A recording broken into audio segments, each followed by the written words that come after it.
సరే అయితే సింధు జలాల అంశంలో ఇటు భారత్ పాక్ కి మధ్య ఒక వివాదం చెలరేగుతోంది. ఈ వివాదం విషయంలో పాక్ ఒక తీవ్రమైన హెచ్చరికలు చేయడం జరిగింది.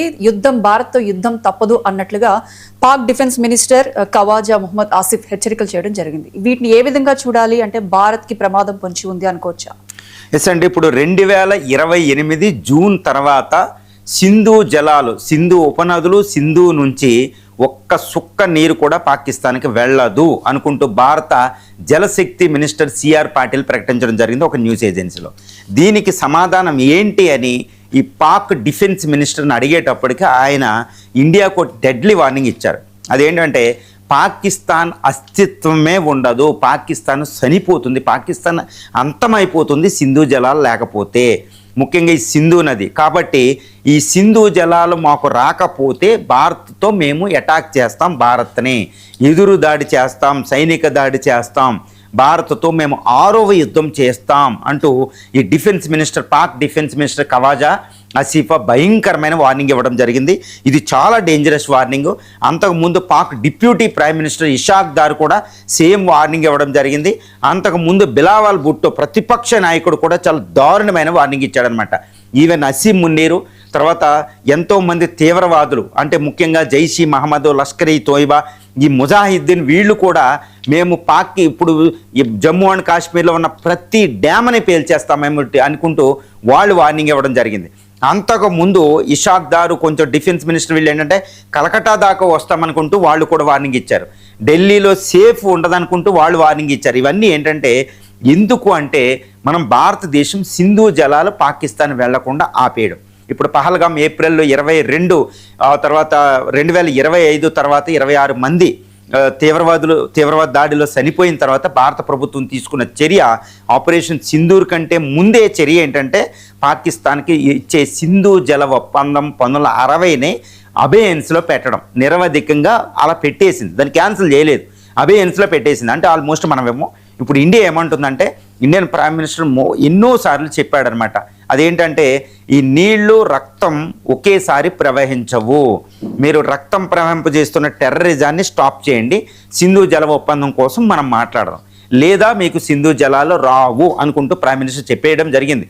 ఇప్పటివరకు 5 యుద్ధాలు జరిగినా భారతదేశం ఎప్పుడూ కూడా సింధు జలాలను ఆపలేదు. 1960లో నెహ్రూ అక్కడ ఆయూబ్ ఖాన్ కుదుర్చుకున్న ఒప్పందాన్ని, కానీ మొట్టమొదటిగా మోడీ ప్రభుత్వం ఆపేసింది. ఎందుకంటే పాకిస్తాన్ ఏంటంటే, పాకిస్తాన్ ఫారిన్ పాలసీ రీసెంట్గా యునైటెడ్ నేషన్స్ ఆర్గనైజేషన్లో ఇండియన్ పర్మనెంట్ రిప్రజెంటేటివ్ కూడా చెప్పడం జరిగింది.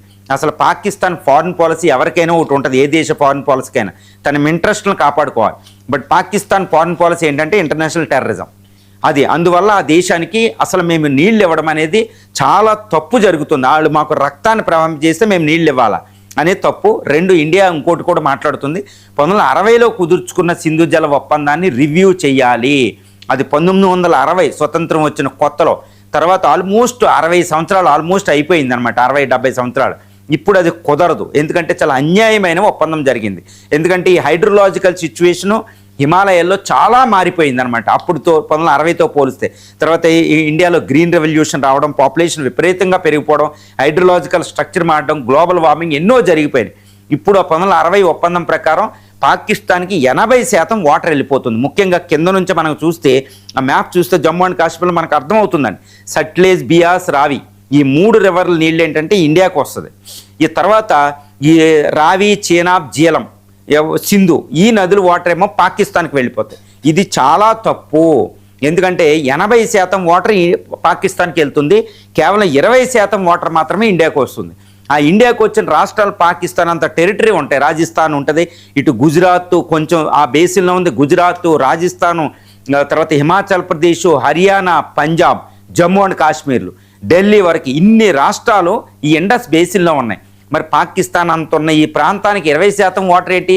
ఇది చాలా తీవ్రమైన అన్యాయం. కాబట్టి ఈ ఇండస్ వాటర్ ట్రీటీని మీరు టెర్రరిజం ఆపేస్తే మేము రివ్యూ చేస్తాం, రివ్యూ చేసిన తర్వాత మీకు ఎంత వస్తాయో ప్రస్తుత పరిస్థితులు అనుకూలంగా అంతే ఇస్తామని భారత ప్రభుత్వం చెప్తుందనమాట. అంటే ఏంటి, వాళ్ళు టెర్రరిజం ఆపే ప్రసక్తి అయితే లేదు. ఎందుకంటే పాకిస్తాన్ టెర్రరిజం ఆపితే ఆ దేశమే ఉండదు, ఎందుకంటే అదే పాలు పోసి పెంచింది కాబట్టి.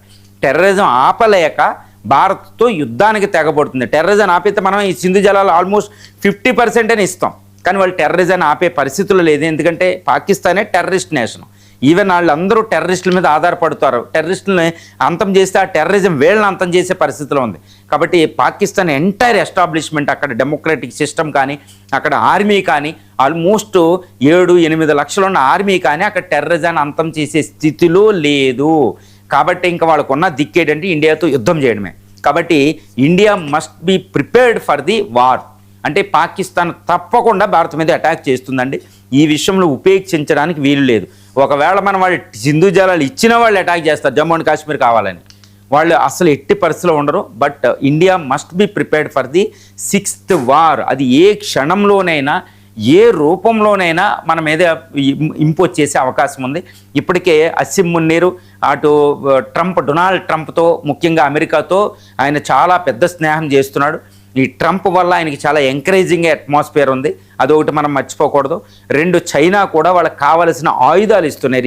రీసెంట్గా HQ-9 ఎయిర్ డిఫెన్స్ సిస్టమ్, 6 హ్యాంగోర్ లాంటి సబ్మెరైన్స్ని ఇవ్వడం, తర్వాత మనం బ్రహ్మోస్ని కౌంటర్ చేయడానికి వాళ్ళు ఒక క్రూయిజ్ మిసైల్స్ వాళ్ళు ప్రయోగించుకోవడం, తర్వాత రీసెంట్గా JF-17 థండర్ని మోడర్నైజ్ చేయడం, తర్వాత J-35 ఫైటర్స్ ఒకటి కొన్ని నెలల్లో రాబోతున్నాయి. సో పాకిస్తాన్ ఏంటంటే ఆపరేషన్ సింధూర్ తర్వాత దాని నుంచి లెసన్ నేర్చుకుని తను మోడర్నైజ్ చేస్తుంది. డిఫెన్స్ బడ్జెట్ 17% పెంచింది. ఓకే, అసిమ్ మున్నీర్ పూర్తి అధికారం కలిగి ఉన్నాడు, ఒక నియంతలా తయారైపోయాడు. కాబట్టి పాకిస్తాన్కి దిక్కులేని పరిస్థితి. ఇప్పుడు సింధు జలాలు ఆపడం వల్ల ఆల్మోస్ట్ 80% ఈయనే చెప్తున్నాడు, ఆసిఫ్ కవాజా చెప్తున్నారు, 80% మేము నాశనం అయిపోతాం సింధు జలాలు రాకపోతే. ఎందుకంటే అది పాకిస్తాన్ అనేది ఒకటి గుర్తుపెట్టుకోవాలి. పాకిస్తాన్ అనేది మన రాజస్థాను దీనికి ఎక్స్టెండెడ్గా ఉన్న థార్ డిజర్ట్లో ఉంది. సింధ్ ప్రావిన్స్ ఎస్పెషల్లీ, ఆ బలూచిస్తాన్ ప్రావిన్స్ డిజర్టే ఆల్రెడీ. నార్త్ వెస్టర్న్ ఫ్రాంటియర్ అది ఒక పర్వత ప్రాంతం. సింధు నది అనేది ఒక జీవ నది లాంటిది అనమాట. అది లేదంటే పాకిస్తాన్ లేదు సింధు నాగరికత వ్యాలీలో. కాబట్టి సింధు జలాలని భారత్ ఆపే స్థితిలో ఇప్పుడు ప్రస్తుతం లేదు. కాకపోతే ఇప్పుడు చేనాబ్ రివర్ లింకింగ్ ప్రాజెక్ట్స్ అని, ఎన్నో రిజర్వాయర్ అని భారత ప్రభుత్వం కొన్ని లక్షల కోట్లు ఉపయోగించి అసలు సింధు జల్లా అక్కడికి వెళ్లకుండా చేస్తుందన్నమాట. కాబట్టి ఇదే జరిగితే మాత్రం ఇక పాకిస్తాన్ ఆల్మోస్ట్ అంతమైపోయినట్టు. ఎందుకంటే తార్ ఎడారిలో కలిసిపోతుందన్నమాట. అక్కడ జోగ్రఫికల్గా మనం పరిశీలిస్తే ఋతుపవన వర్షపాతం కూడా చాలా తక్కువ ఉంటుంది. అక్కడ పూర్తిగా వర్షపాతం రాదు. మనకు తెలుసు కదా, రాజస్థాన్, గుజరాత్ ఇక్కడ వర్షపాతం 50 సెంటీమీటర్ లోపు ఉంటుంది. పాకిస్తాన్ అంతా అటే వస్తుంది. కాబట్టి అది సింధు జలాలు లేవు అంటే మంచు కరిగిన హిమాలయాల్లో మంచు కరిగిన నీళ్ళు ఇంకా పాకిస్తాన్ అంతమే. కాబట్టి పాకిస్తాన్కి దిక్కులేని పరిస్థితి ఒకటి వచ్చింది. ఈ టెర్రరిజం ఆపలేదు భారత డిమాండ్ చేస్తున్నట్టు. కాబట్టి యుద్ధం ఒకటే. కాబట్టి యుద్ధానికి పాకిస్తాన్ ప్రిపేర్ అయిపోయింది అనేది మనకు అర్థమవుతుంది. కాబట్టి ఇండియా ఉపేక్షించకుండా మోడీ ప్రభుత్వం ఏం చేస్తుందో మనం చూడాలి. ముఖ్యంగా మోడీ ప్రభుత్వం దీనికి తగ్గట్టే ప్రిపేర్ అయినట్టుంది. నాకు తెలిసినంత వరకే భారతదేశంలో 2029 ఎలక్షన్స్కు ముందే ఈ యుద్ధం జరిగే అవకాశాలు పుష్కలంగా ఉన్నాయి. ఇంకొక యుద్ధానికి ప్రిపేర్ అవి తీరాల్సిందే. ఎందుకంటే మోడీ ప్రభుత్వం చాలా కృతనిశ్చితం, డిటర్మైన్ అయ్యింది. టెర్రరిజాన్ని ఆపితేనే సింధు జలాలు ఇవ్వడం. అది కూడా సింధు జలాలు ఇప్పుడు మనకు భారతదేశానికి కేవలం 80%, 20% తీసుకుంటున్నాం. అది చాలా అన్యాయం. కాబట్టి నెహ్రూ చేసిన అన్యాయం. కాబట్టి తప్పనిసరిగా మనకి సింధు జలాలు 50% అయినా ఉండి తీరాల్సిందే మారిన పరిస్థితులకు అనుకూలంగానే ఇది డిటర్మైన్ ఉంది.